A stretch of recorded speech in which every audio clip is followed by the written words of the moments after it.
تو حضرت عبداللہ ابن عباس رضی اللہ تعالیٰ عنہما فرماتے ہیں کہ نیک عمل کرنے والے کے چہرے میں اللہ پاک نور پیدا کر لیتے ہیں۔ نیک عمل کرنے والے کا چہرہ بارونق ہو جاتا ہے۔ نیک عمل کرنے والے کے چہرے میں اللہ پاک وقار، رعب اور دبدبہ پیدا کر لیتا ہے۔ اب اس نیک عمل کا جو اجر ہے وہ تو وہاں ملنا ہے آخرت میں، لیکن اس نیک عمل میں دنیا کا جو فائدہ اس پر مرتب ہوتا ہے، فرمایا وہ یہ ہے کہ دنیا میں اس کا چہرہ پر رونق ہوتا ہے۔ آپ دیکھیں کسی کا چہرہ کتنا ہی سیاہ کیوں نہ ہو، کتنا ہی کالا کیوں نہ ہو، لیکن اگر وہ بندہ تہجد کا پابند ہے، اگر وہ بندہ تہجد کا پابند ہے تو اس کے رخسار اور اس کا چہرہ ایسا لگے گا گویا کہ یہ گلاب کے پھول کی پتیاں ہیں۔ ورنہ دیکھ لیں جس کا چہرہ آپ کو ایسا لگے اور وہ کوئی میک اپ بھی نہیں کرتا ہے، یہ بھی غضب ہو گیا۔ پہلے لڑکیاں میک اپ کرتی تھی، اب لڑکیوں نے میک اپ کرنا چھوڑ دیا ہے، اب لڑکوں نے شروع کر دیے۔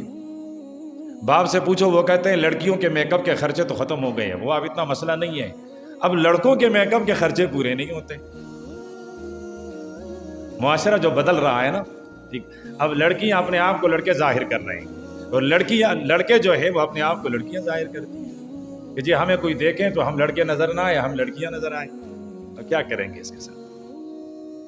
تو کوئی میک اپ ویک اپ نہیں کرے گا، لیکن اگر وہ تہجد کی نماز کا پابند ہے تو اس کا چہرہ، اس پر ایک خاص نور، ایک خاص رونق۔ تہجد پڑھنے والے کے چہرے کی طرف آپ دیکھیں، آپ نظریں اٹھا کر نہیں دیکھ سکو گی، خود بخود آپ کے آنکھیں گر جائے گی۔ یہ قدرت نے آثار رکھے ہیں۔ اب کوئی آدمی یہ کہنا چاہتا ہے، یہ چاہتا ہے کہ میں باروب ہو جاؤں، 10 باڈی گارڈ رکھیں، 10 اس طرف، 10 اس طرف، 10 آگے 10 پیچھے، لوگ جوتیاں برسائیں گے۔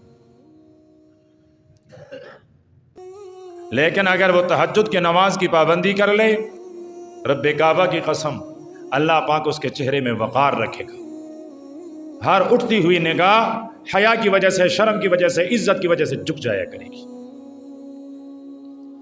تو فرمائے نیک عمل کی پہلی تاثیر یہ ہے چہرہ بارونق ہو جاتا ہے۔ اور اس کے مقابلے میں ساتھ ساتھ دونوں بتلا رہا ہوں، اس کے مقابلے میں برے عمل کی تاثیر، برے عمل کا اثر، کہ اس کا چہرہ کتنا ہی خوبصورت کیوں نہ ہو، کتنا ہی لال سرخ کیوں نہ ہو، لیکن اس کے چہرے پر ایک خاص قسم کی نحوست چڑھ جاتی ہے، اس کا چہرہ بے رونق ہو جاتا ہے۔ دیکھیں خصوصاً جو لوگ دنیا میں شراب کے عادی ہیں، جو دنیا میں شراب کا عادی ہیں، دعا کرے اللہ پاک ہر مسلمان کی حفاظت فرمائے۔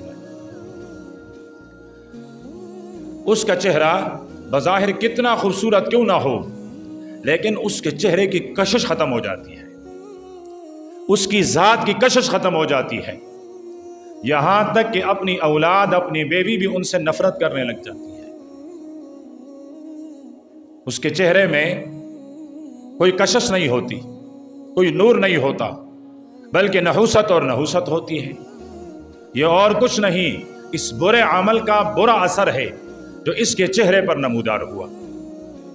اور یہ تو سید دو عالم صلی اللہ علیہ وسلم کی کرم نوازی ہیں، ورنہ گزشتہ امتوں میں سے، بنی اسرائیل میں سے، جو آدمی کوئی گناہ کرتا تو وہ گناہ اس کے ماتھے پہ بھی لکھ جاتا اور اس کے دروازے کے چوکٹ پر بھی لکھ دیا جاتا،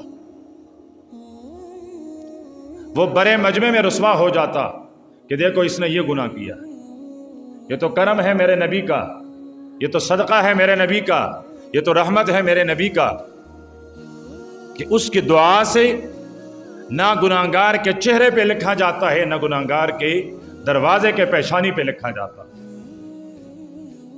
لیکن جو آثار ہیں وہ دکھائی دیتا ہے۔ تو برے عمل کا برا اثر، چہرہ بے رونق ہو جاتا ہے، سیاہ ہو جاتا ہے، نحوست برا ہو جاتا ہے۔